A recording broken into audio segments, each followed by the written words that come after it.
Go Island is brought to you by German Auto Import Network.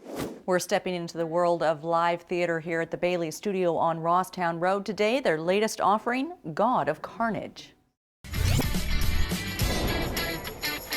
Honoring St. George with chivalry and a feast in Coombs, Words on Wheels bringing stories to life and keeping the Maypole history alive.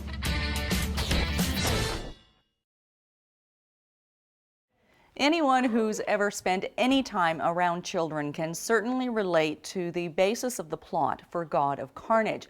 One of those parents' children has hit another kid in the schoolyard with a stick, and now the parents are trying to elicit an apology for the victim, and it kind of devolves into a messy situation where we're not quite sure who is the adult taking the high road. That is the basis for God of Carnage. We're going to talk more about that today on Go Island. And you can't do theater without dressing up, and that's exactly what some folks in the Oceanside area are doing, all in the name of St. George. A man named John St. John is bringing back the age of chivalry through a feast and a banquet and dancing and costumes. Here's Rianne LaPlante.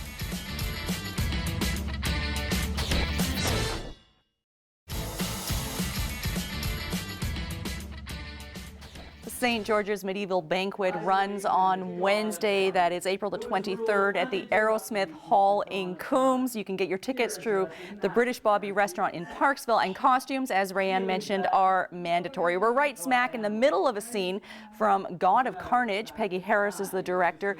You picked this script because you like it, even though your usual genre is farce. This is not farce. No, this is not farce. No, it's a comedy with some drama thrown in and some real truths thrown in, but it's not a farce. But I just read the script and loved it and decided, yeah, I was going to direct it. I do farce and also pantos. The last couple of plays have been pantos as well, yeah. What I know of the script and the storyline, it seems like you're taking a schoolyard scrap, and then the parents can't be mature enough or kind enough to sort it out, which is kind of the point they're trying to teach their children. We see that all the time in hockey rinks. We see it on the sports fields. Exactly. We see it in our schools today. Is that part of the appeal of the script for you? It is, yeah. As a matter of fact, it's funny, just a week ago I read an article in a magazine about the whole hockey parent thing and how they can't keep coaches anymore or referees, because, I mean, there's actual physical violence as well as name calling and threats. And yeah, these parents, they become as juvenile as the 11-year-olds that they're, case in point, there we go. Okay, yeah, I'd say that things are not going well in the discussion of peace. The kids can't get along in the playground, and the grown-ups can't get along in the living room.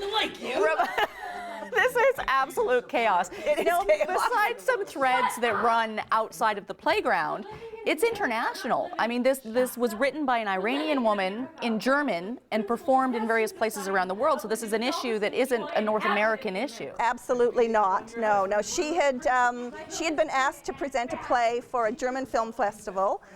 German Play Festival, and she originally said, no, I can't do it, and then there was an incident that happened at her child's school, and she thought, okay, that's what I'm going to write about. Yeah, it's absolutely topical everywhere in the world, right? Probably forever, but we're hearing about it now. Yeah. When we say her, we're meaning Yasima Riesma. Yes. Is the playwright. Yeah. How much time is spent in dealing with the children's behavior, and how much is just the adults misbehaving?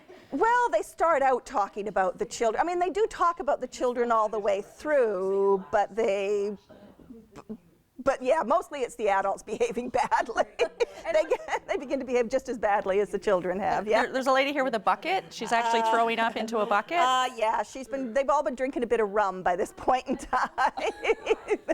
And she's got a nervous stomach, and it's bothering her the whole situation, and she doesn't know how to control it, and she likes to control things, so yeah.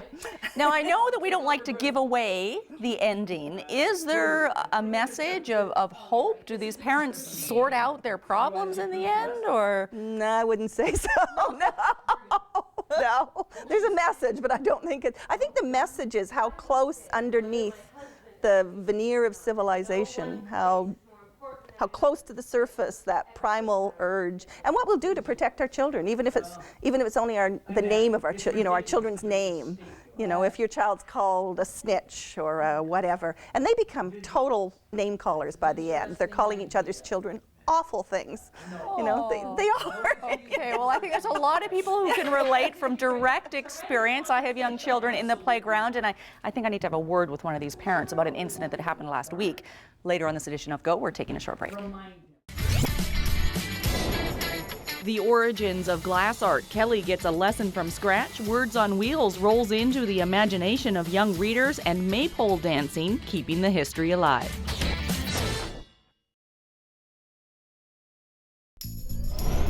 Did you know that in the olden days, when they were referring to upstage and downstage, it was quite literally that the stage was on a ramp. So downstage, which is closer to the audience, was actually lower than the people upstage. So when you were blocking, people that were back, you could see them out from behind the people who were in front.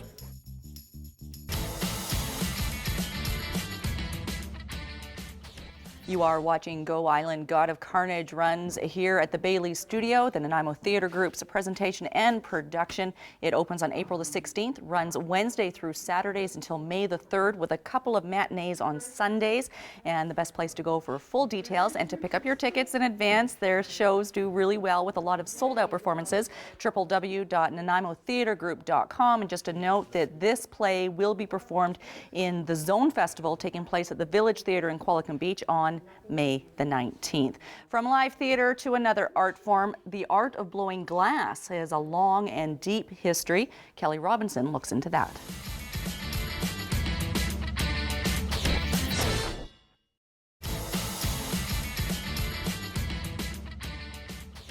Linda is one of many glass artists participating in the Island Glass Art Show and Sale taking place at the Vancouver Island Conference Centre here in Nanaimo on, let me double check the date there, Saturday, April the 19th. That's coming up this weekend. You can get full details online, www.islandglassart.ca. You're watching Go Island on Shaw TV Channel 4. We're moving from theatre to costumes to glass art, now to the art of reading for young people. It's Rayanne LaPlante with the Words on Wheels bus.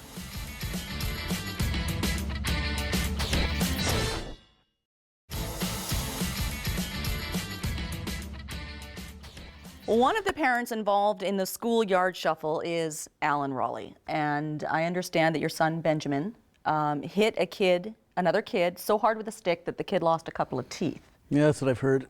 You don't seem very concerned about that at all, really. Well, of course I'm concerned.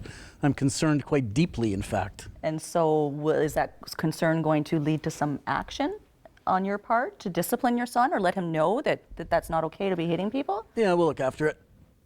Yeah. How? How? How? I don't know. I'm sure my wife has some ideas. We'll talk to him or something.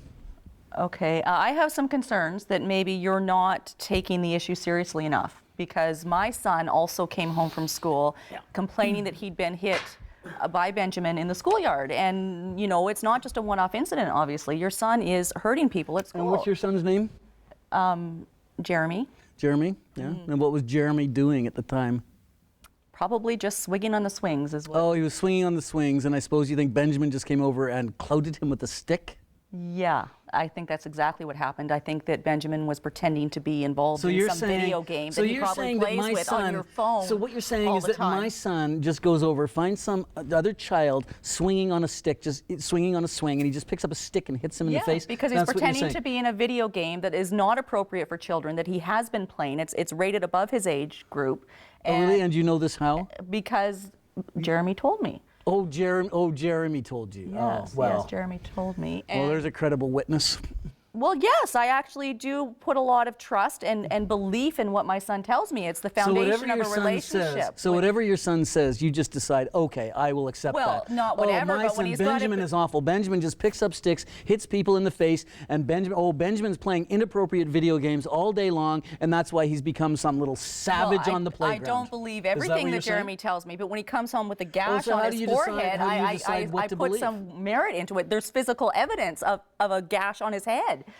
Well, yeah, but you gave me this whole story about how he was able to explain that because Benjamin played these violent video games that were age inappropriate, that caused him to pick up a stick. Why would you believe Jeremy's version of events? Because I believe that your son is a bully. Oh, really? Mm-hmm. And does Jeremy play video games? He plays video games that I approve and monitor. Oh, And oh, I know that Benjamin has his own yes. phone to play. Yeah, I can tell you're a really, really wonderful mother. I can see that, and I hope that at some point I can live up to the example that you set for the I'm world. going to try and take the high road and not attack your personal parenting style. I'm simply asking for you to have a conversation about your son so that my son can go to school safely. Just a second. All right, I'm not going to win this argument. As he said, I guess I'll talk to his wife, who apparently handles all the important things in the household. Look, And I'm we're sure there's preparing none a of this press release business now. going on in the schoolyard as at soon as Morning it's ready Glory up, as we School. The speak. children there As soon as are building I a get it, we're maypole. just gonna Here's send it Kelly right to you. Robinson.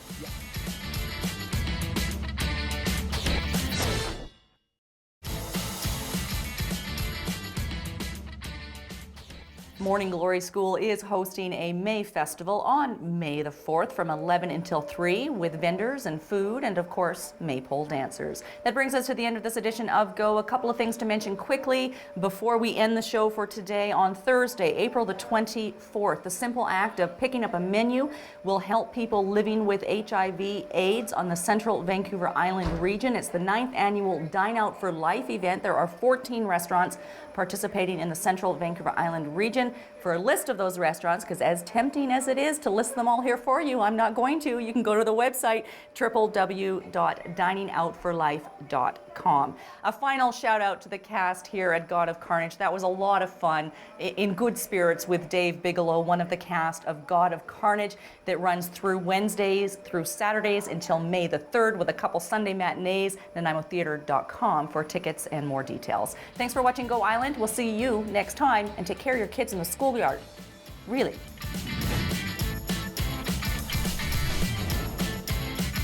Go Island is brought to you by German Auto Import Network. Clothing supplied by Catwalk Fashions. Kate's Hair and Aesthetics provided by Maffeo Salon.